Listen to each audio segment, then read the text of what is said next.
The great hall was silent. 1,000 alien species sat in their seats, and not one of them made a sound. The floating platforms rose high into the darkness above, each one holding representatives from different worlds across the galaxy. Blue lights flickered on the walls. Giant screens showed maps of star systems. This was the Galactic Council. It's the most powerful gathering in the known universe. High Speaker Vorath stood at the center platform. He was old, very old. His gray skin hung loose on his thin body. His 4 eyes blinked slowly as he looked at the assembly. Behind him, a holographic image showed burning planets and destroyed ships. The Dravari have taken 3 more systems, Vorath said. His voice was tired. They do not negotiate. They do not stop. They simply consume everything in their path. A wave of worried murmurs spread through the hall. The Dravari were a warlike species. They had ships that numbered in the thousands. Their soldiers knew no fear. For 50 years, they had been conquering the outer regions of the galaxy. No one had been able to stop them. Ambassador Tyrell rose from her seat. She was from the Velanthi species. Her skin glowed soft blue when she was upset. And right now, she was very upset. "We must unite," she said loudly. "Every species, every fleet, every soldier. If we do not fight together, the Dravari will destroy us one by one." Many in the council nodded their agreement. They had tried diplomacy. They had tried paying tribute. Nothing worked. The Dravari wanted conquest, not peace. Then a young voice spoke from the back of the hall. "What about the humans?" The silence that followed was like a physical thing. It pressed down on everyone in the room. Vorath's 4 eyes went wide. Tyrell's skin stopped glowing entirely. Even the floating platform seemed to freeze in place. The young speaker was from the Nexian species. He was barely an adult by his people's standards, and he clearly did not understand what he had just said. He continued speaking, unaware of the fear around him. "The humans have achieved space travel," he said. "Our scouts have seen their ships near the edge of charted space. They are a strong species. They could help us fight the Dravari. Be quiet." The words came from Counselor Marek, one of the oldest beings in the galaxy. He was from the founding races, the first species to achieve interstellar travel. His body was like stone gray and cracked with age. When he spoke, everyone listened. "We do not speak of Earth in this hall," Marek said slowly. "We do not speak of humans. There are protocols. There are laws. The Sol system is forbidden." The young Nexian looked confused. "But why? They are just another species. They could be our allies." Marek made a sound that might have been a laugh, but there was no humor in it. "Allies," he repeated. "You want to make allies of humans." He turned to look at the entire assembly. Thousands of eyes watched him. Thousands of ears waited for his words.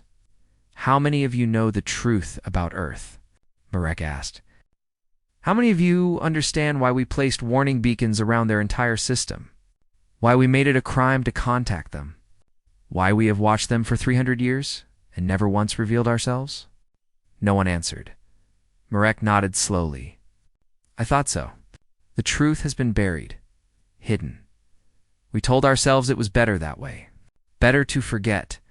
Better to pretend that small blue planet does not exist." He looked at the young Nexian. "But since you asked, I will show you. I will show all of you. And then you will understand why the galaxy fears a single primitive world." He pressed a button on his platform. The lights in the hall dimmed. The holographic image behind Vorath changed, showing a beautiful blue and green planet floating in space. "Now Earth," Marek said. "Third planet from their sun. They call it home. We call it something else. What do you call it?" Someone asked. "What?" "A death world," Marek answered. "But not in the way you think. Many planets have dangerous environments. Many species evolved in harsh conditions. But Earth is different. Earth does not just create survivors. Earth creates something far more terrifying." The image changed again. Now it showed humans.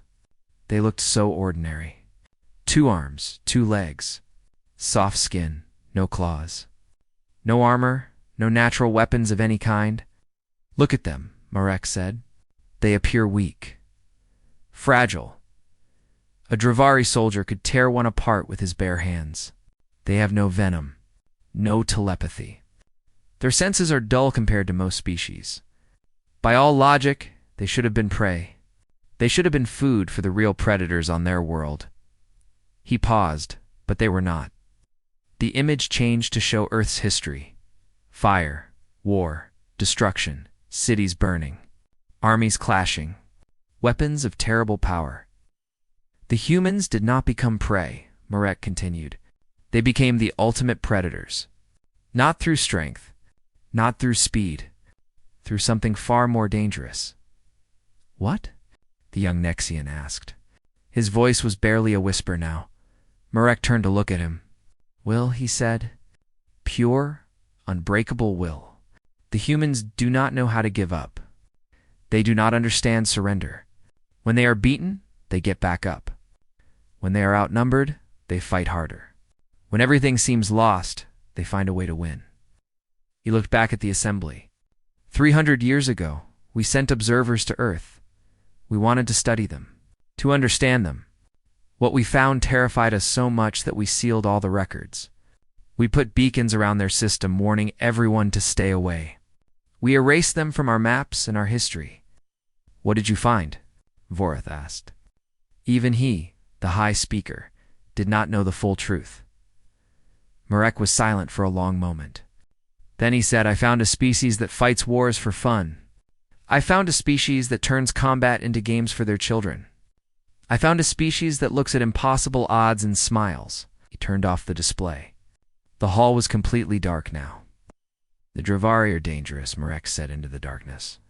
But the Dravari can be reasoned with. The Dravari can be defeated. The humans cannot.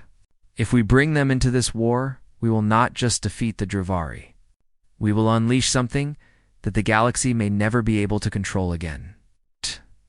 The lights slowly came back on. Every face in the hall was pale with fear. Earth stays out of this war, Marek said. That is not a request. That is the only reason any of us are still alive. The council chamber remained silent after Marek's words. But silence was not enough for some. Ambassador Terrell stood again, her blue skin flickering with nervous light. With respect, Counselor, she said carefully, we need to understand. You say the humans are dangerous, but you show us nothing. Words are easy. I need to see proof before I accept that we should lose this war rather than ask for help. Marek studied her for a long moment. Then he nodded slowly. Very well. I will show you the observation files. But I warn you, what you see cannot be unseen. Many who watched these recordings could not sleep for years afterward. He pressed another button on his platform. A security screen appeared, asking for codes that had not been used in centuries. Marek entered them slowly, his stone fingers heavy on the controls. These files are from what the humans call the 20th century, Marek explained. By their calendar, roughly 80 years before present day. We believed they were close to destroying themselves, so we sent a team to observe and document. The holographic display came to life. It showed a planet at war. They called this conflict World War II, Marek said. It lasted 6 of their years. When it ended, 60 million humans were dead. A gasp went through the assembly. 60 million. That was more than the entire population of some member worlds. But the number is not what terrified us, Marek continued. Watch. The display showed human soldiers running across open ground while explosions tore the earth around them. They fell by the dozens. By the hundreds, but more kept coming. Always more. They charged into certain death, Marek narrated. Not because they were ordered to. Not because they had no choice. Because they believed it was right. Because surrender was worse than dying. The image changed. A city on fire. Buildings collapsing. And in the middle of the destruction, humans carrying wounded friends to safety. Old women handing food to soldiers. Children helping to clear rubble. When their cities burned, they did not flee, Marek said. They rebuilt. When their leaders died, new leaders rose within hours. When their weapons failed, they picked up stones. They used their bare hands. They bit and scratched and fought with their final breaths. Tyrell's glow had faded completely. She looked sick. The display shifted to show a new horror. Mushroom clouds rising over cities. Thousands of people vaporized in an instant. No. They created weapons that could destroy entire cities in a single flash, Marek said. And they used them. On their own kind. Not once, but twice. And do you know what happened after? No one answered. Oh, maybe. Nothing, Marek said. They did not stop fighting. They did not ban these weapons. They built more. Bigger ones. They pointed them at each other and dared their enemies to attack. They called this strategy mutual assured destruction. Both sides knew that if war started, everyone would die. And they accepted this. They lived with this truth for decades. The Nexian representative made a sound of disbelief. That is insane. Yes, Marek agreed. By any reasonable standard, humans are insane. But that is not the worst part. Show them the analysis. The display changed to show a report written by Dravari military scholars. The Dravari had also been studying humans from a distance. The report contained a single conclusion, highlighted in red. The humans do not fight to survive.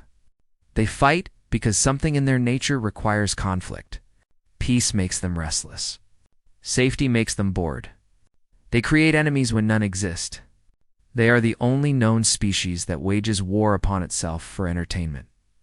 Orith's voice was weak. Entertainment. Marek nodded grimly. Watch. The display showed human children. They were laughing, playing, but what they were playing was combat simulation. They pointed toy weapons at each other and pretended to kill. They wrestled and fought and kept score. They train their young for war from birth, Marek explained. They disguise it as games. Hide and seek teaches stealth. Team sports teach tactical coordination. Their stories, their movies, their songs, all glorify violence. Their heroes are not scientists or philosophers. Their heroes are warriors, soldiers, killers, showed clips from human entertainment. Explosions, battles, individuals. Standing against impossible odds and winning through sheer determination. They worship those who suffer. The most and refuse to die, Marek said. They tell stories of ordinary people becoming heroes through pain and sacrifice. This is what they teach their children. This is what they believe. The chamber was completely silent now. Even the air seemed to have stopped moving. Marek turned off the display. We sealed these files because we were afraid, he admitted. Afraid of what the galaxy would do if they knew the truth. Afraid that someone might be foolish enough to provoke the humans. He looked directly at the young Nexian, who had first mentioned Earth. You asked why we do not contact them? Why we do not ask for help? The answer is simple. We cannot control them. No one can. If we bring humans into this war, they will not stop when the Dravari are defeated. They will not go home and be peaceful. How do you know? Tyrell asked. Because they never have, Marek answered. In all their history, humans have never known lasting peace. There is always another war, always another enemy. And if there is no enemy, they create one. They cannot help it. It is in their blood, in their bones, in their very souls.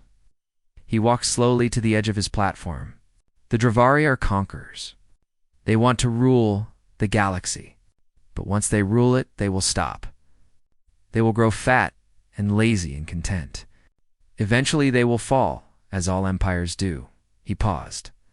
But humans are not conquerors. Humans are something else entirely. They do not want to rule.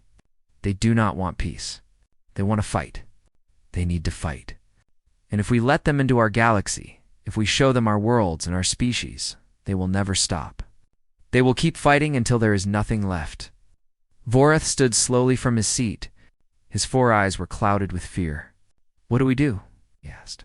The Dravari grow stronger every day. Without help, we will fall within a decade. Marek closed his eyes. Then we fall, he said quietly. Better to lose to the Dravari than to wake the monsters sleeping on that small blue planet. Better to die as civilized beings than to unleash humanity upon the stars. The council voted 3 hours later. The decision was almost unanimous. Earth would not be contacted. The humans would not be told about the war. The warning. Beacons around the Sol system would remain active, and the galaxy would face the Dravari alone, hoping that defeat would be kinder than the alternative. But fate, as it often does, had other plans. Commander Park Junho had been in space for 3 months. 3 long months of scanning empty systems, cataloging dead planets, and writing reports that no one would probably read. It was important work, his superiors told him. Exploration was humanity's future. But sometimes, late at night, when the ship was quiet, Junho wondered if they were all alone out here. He sat in the command chair of the dauntless Pioneer, watching stars drift slowly across the view screen. The ship was small by military standards, built for long-range exploration rather than combat. It carried a crew of 47, most of them scientists and technicians. They had been searching for signs of intelligent life since leaving Earth orbit. So far, they had found nothing. Commander, Lieutenant Kim Yuna looked up from her station. She was young, barely 30, but she was the best tactical officer Junho had ever served with. Her eyes were sharp, her mind was sharper, and she never missed anything. I am picking up something strange. Junho leaned forward. Define strange. Signal, sir. Repeating pattern. It does not match any natural phenomenon in our database. She paused, her fingers moving across her controls. It sounds like a distress call. The bridge went quiet. Everyone stopped what they were doing and turned to look at Yuna. Are you certain?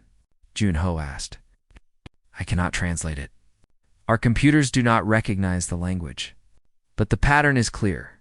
Short bursts, repeated intervals, increasing in urgency. She looked at him. Someone is asking for help. Oh, Junho's heart was beating faster now. First contact. This could be first contact. Every astronaut dreamed of this moment. Every human wondered if they were alone in the universe. And now, possibly, they had their answer. Show me the source, Junho ordered. The view screen changed. At first, Junho saw nothing unusual, just the empty blackness of space dotted with distant stars. Then the ship's sensors began highlighting objects. 12 large vessels, shaped like predator fish, all surrounding a smaller ship that was clearly not built for combat. Energy signatures, Yuna reported, her voice now tight with tension. The large ships are firing. The small ship is taking damage. Junho stood from his chair. On the screen, he could see bright flashes of light as weapons tore into the smaller vessel. Pieces of hull broke away and spun into the darkness. The distress signal was still repeating. Faster now, more desperate. Can you get me a visual on the damaged ship? Junho asked. Yuna worked her controls. The image zoomed in. The small ship's hull was torn open in several places. Through the gaps, Junho could see figures moving. Small figures. Too small to be adults, children. Ensign Lee Minho whispered from his station. He was the youngest crew member, barely 22. His face had gone pale. Commander, there are children on that ship. Yunho felt something cold settle in his stomach. He looked at the 12 warships surrounding the refugee vessel. They were huge, easily 10 times the size of the dauntless Pioneer. Their weapons were still firing, slowly, methodically, like they were enjoying the destruction. They are not trying to capture them, Yuna said quietly. They are trying to kill them. They could disable that ship in seconds, but they are taking their time. They want them to suffer. Junho's hands clenched into fists. He had read the orders from Earth's Space Command 100 times. Observe, document, do not engage. Do not reveal human presence. Wait for official first contact protocols. Those orders made sense. Those orders were safe. Those orders would keep his crew alive, and those orders would let children die. Navigation, Junho said, his voice calm despite the fire burning in his chest. Plot an intercept course to the engaged vessels. The bridge went silent. Every eye turned to him. Sir Yuna spoke carefully. We are one exploration ship. They have 12 warships. Our hull is not armored for combat. Our weapons are designed for asteroid defense, not military engagement. I know. If we intervene, we will die. Probably. Una stared at him. Then, slowly, she nodded. Weapons coming online, Commander. Minho's fingers were shaking, but he did not hesitate. Intercept course plotted. Ready on your order, sir? Yunho looked around the bridge at his crew. They were scientists, explorers, dreamers who had left Earth to find wonders among the stars. They had not signed up for war, but not one of them suggested turning away. Open a channel, Junho ordered. All frequencies. Let them hear us. The communications officer confirmed the channel was open. JUNHO stood straight and spoke in a clear, steady voice. Attention, unidentified vessels. This is Commander Park Junho of the Earthship Dauntless Pioneer. You are firing on civilians. You will cease your attack immediately and withdraw. If you do not comply, we will respond with force. The channel was silent for a long moment. Then a new voice came through, harsh and cold and filled with contempt. Earth, we do not know this world. You are one small ship. We are 12. Leave now, little creature, or we will destroy you alongside these refugees. Junho smiled. It was not a nice smile. We are giving you one chance to retreat. You will not get another. Laughter came through the channel. The alien commander found this hilarious. Junho said. Full speed ahead. The dauntless pioneer surged forward, its engines burning bright against the darkness. 47 humans raced toward 12 alien warships. Armed with weapons never designed for combat, protected by armor that would crumble under a direct hit, they were outnumbered. They were outgunned. By any logical analysis, they were already dead. But logic had never stopped humans before.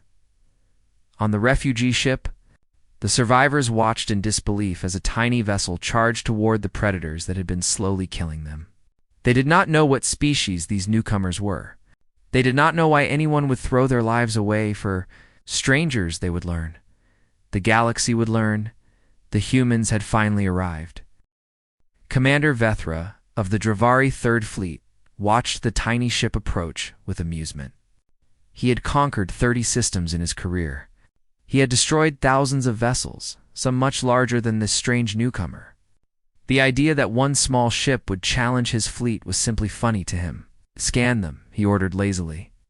Find out what species is foolish enough to die today. Sensor officer worked the controls. The results made him pause. Unknown, Commander? The ship does not match any design in our database. The hull appears to be simple metals. No energy shielding. Their weapons seem to be primitive kinetic accelerators. Vethra laughed out loud. Kinetic weapons. Against shielded warships. He shook his head at the absurdity. These creatures must be very new to space travel. They do not even know how war is fought. He waved a dismissive hand. Ignore them. Finish destroying the refugee ship. Let this newcomer watch what happens to those who defy the Dravari.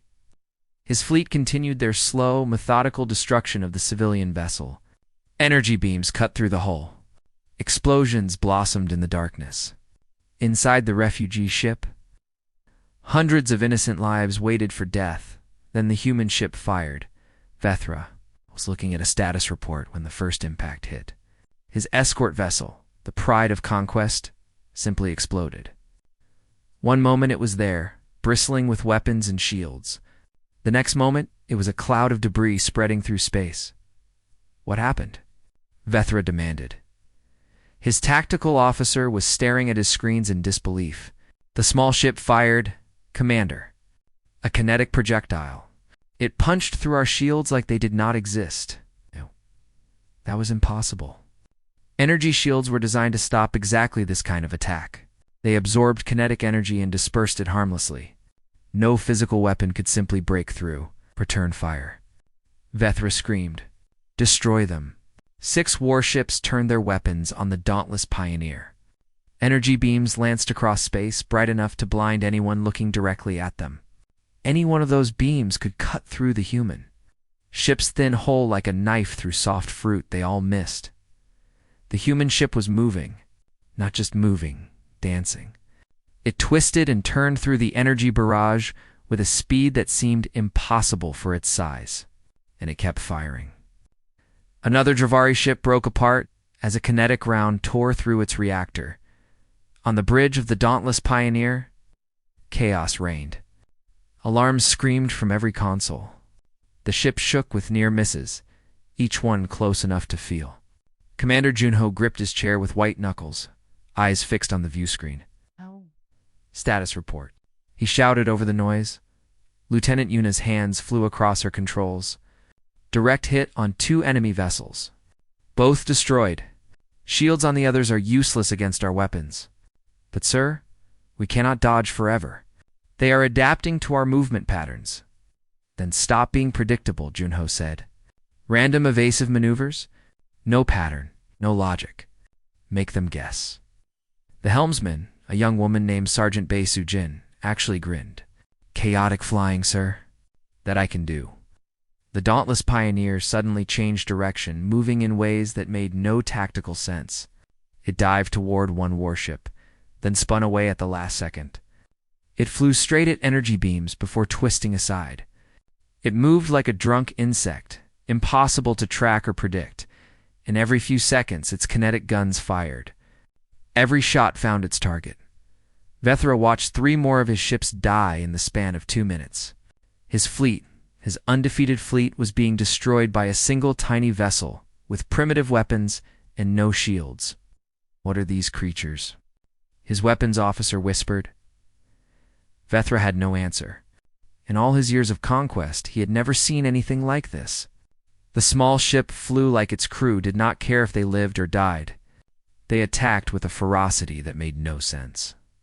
They were outnumbered, outgunned, facing certain death, and they fought like they had already won.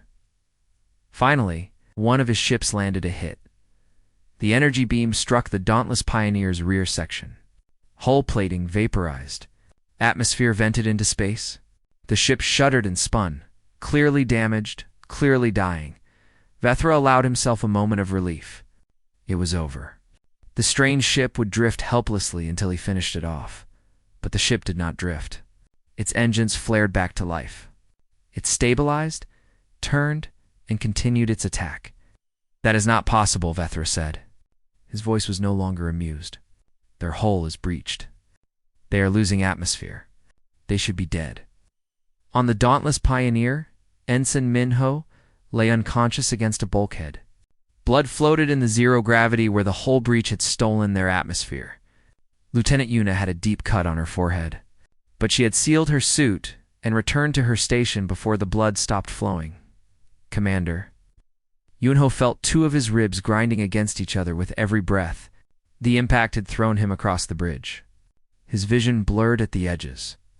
Every movement was agony. Damage report, he managed to say. Hull breach on deck 3, Yuna reported. Her voice was calm, professional, as if she was not bleeding all over her console. Weapons still operational. Engines at 60%. Life support failing in sections 2 and 4. Casualties. 12 confirmed dead. 20 wounded. The rest are still fighting. Gunho closed his eyes for just a moment. 12 of his people. Gone. Because he chose to help strangers, he opened his eyes. On the view screen, the refugee ship was still intact. The civilians were still alive. His people had not died for nothing. How many enemy ships remaining? 9, sir. Then we are not done. Junho pulled himself upright in his chair. Pain shot through his entire body. He ignored it. All hands. This is the commander. We have hurt them. They are afraid now. I need everyone to give me everything you have left. Not for Earth, not for glory.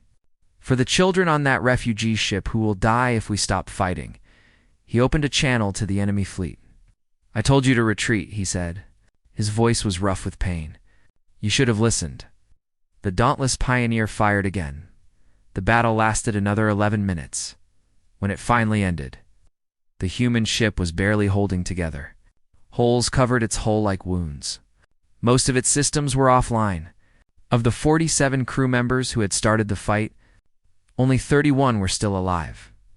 but around them, 8 Dravari warships were debris. The 4 surviving enemy vessels fled, their engines burning at maximum speed.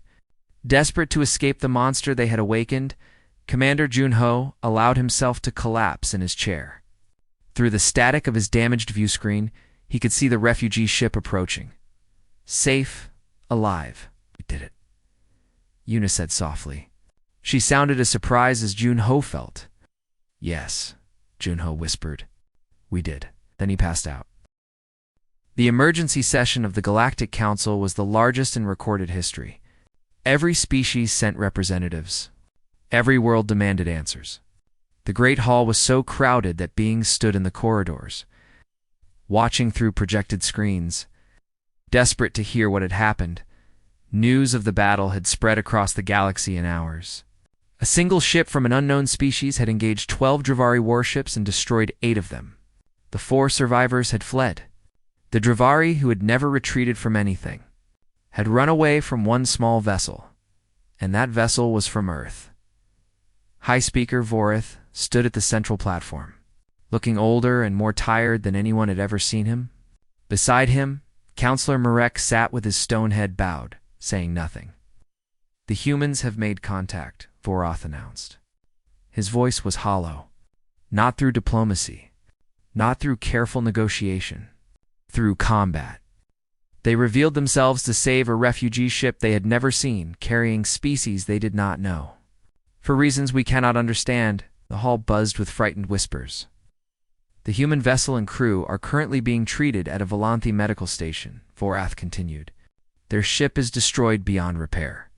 16 of their crew are dead. Many others are badly injured. Their commander nearly died from his wounds. He paused. They are asking why no one helped them. Ambassador Terrell rose from her seat. Her blue skin was pale, flickering with anxiety. I have spoken with the human commander. He does not understand why we hid from his species. He does not understand why we watched them for 300 years without ever saying hello.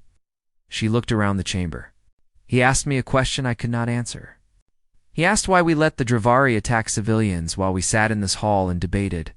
He asked why our mighty Galactic Council was too afraid to protect innocent children. Silence filled the hall. It was the silence of shame. The humans did not know about our war, Terrell said. They did not know about the Dravari threat. They saw a ship being attacked, and they chose to fight. Not because it was strategic. Not because they had something to gain. Because they believed it was right. She sat down. I do not know if we should fear them or worship them. But I know this. They are better than us. The words hung in the air like a judgment. Then a Dravari ambassador stood. His species had not attended council meetings in decades, but this situation was too important to ignore. His face was pale, his hands were shaking. We will surrender, he said quickly. The Dravari Dominion offers complete and immediate surrender. We will withdraw from all conquered systems. We will pay any reparations. We will do anything the humans ask. Boris stared at him. You have been conquering the galaxy for 50 years. You have never surrendered to anyone. You were winning this war. That was before, the Dravari ambassador said. His voice cracked with fear. Before we understood what we awakened. Do you know what our scouts reported? Do you know what they found when they investigated the human system? He activated his own display. It showed images of Earth's solar system, shipyards, factories, construction, facilities stretching across moons and asteroids, and ships. Thousands of ships in various stages of completion. They built all of this in 20 of their years, the Dravari ambassador said. When they first achieved space travel, they had nothing. Now they have a fleet larger than ours. They have been preparing. Preparing for what? Vorith asked. For us, Marek answered. He finally raised his stone head to look at the assembly. The humans always knew they were not alone. They always assumed the universe would be dangerous. So they got ready. They built weapons. They trained soldiers. They created a military machine that could face any threat. He gestured at the display, showing human shipyards. They did not build exploration vessels. They built warships. They did not send scientists into space. They sent soldiers who could also be scientists. Everything they have done, everything they have created, was designed for exactly this moment. The chamber was silent with horror. Then the communication system activated. A new transmission was being broadcast across all frequencies. "This is a message from Commander Park Jun-ho of the Earth vessel Dauntless Pioneer," the announcement said. Patching through now, a holographic image appeared at the center of the hall. Commander Jun-ho lay in a medical bed, covered in bandages and healing devices. His face was bruised and swollen, but his eyes were clear and sharp. "To the peoples of the galaxy," Jun-ho said. His voice was rough but steady. "We came in peace. We asked for nothing. We only wanted to explore and discover. And the first thing we found was innocent people being murdered while an entire galaxy watched and did nothing." He paused to catch his breath. The movement clearly caused him pain. "We understand now why you hid from us. We understand why you fear us. You saw our history. You saw our wars. You decided we were monsters and hoped we would never find you." Jun-ho smiled, but there was no warmth in it. "Maybe you were right. Maybe we are monsters. But we are monsters who fight for the weak. We are monsters who protect the innocent. We are monsters who would rather die than watch children be murdered." He leaned forward slightly, staring directly into the camera. "The Dravari attacked our ship. They killed 16 of my crew. Earth considers this an act of war. Our fleets are already mobilizing. In 30 of your standard days, we will arrive in Dravari space. What happens then is up to them." His expression softened slightly. "To everyone else, we have no quarrel with you. Stay out of our way, and we will stay out of yours. But if we ever catch you attacking civilians, if we ever find you slaughtering innocents, we will come for you too." He leaned back in his bed. "Humanity's done hiding. We are done being watched. We are done being feared from a distance. We are here now, and we are not going anywhere. You can be our friends, or you can be our enemies. The choice is yours." The transmission ended. The Galactic Council sat in stunned silence. The galaxy they had known, the careful balance of power they had maintained for millennia, was gone. The humans had changed everything with a single ship and a handful of soldiers willing to die for strangers. On the medical station, Commander Jun-ho stared out a viewport at the stars. Lieutenant Yuna sat beside him, both of them covered in bandages. "The galaxy is terrified of us," Yuna said quietly. Yuna Sa nodded slowly. "Good. Maybe now they will think twice before hurting innocent people. What happens next?" Jun-ho closed his eyes. For the first time since the battle, he allowed himself to relax. "Now we introduce ourselves properly. Now we show them what humanity really is. Not just warriors, not just monsters. We show them who we fight for. We show them why we fight." He opened his eyes and looked at the stars. "And maybe, eventually, we show them that they never needed to be afraid of us at all." Outside the viewport, the galaxy waited, uncertain, afraid, but also, for the first time in centuries, hopeful, because the humans had arrived, and nothing would ever be the same again.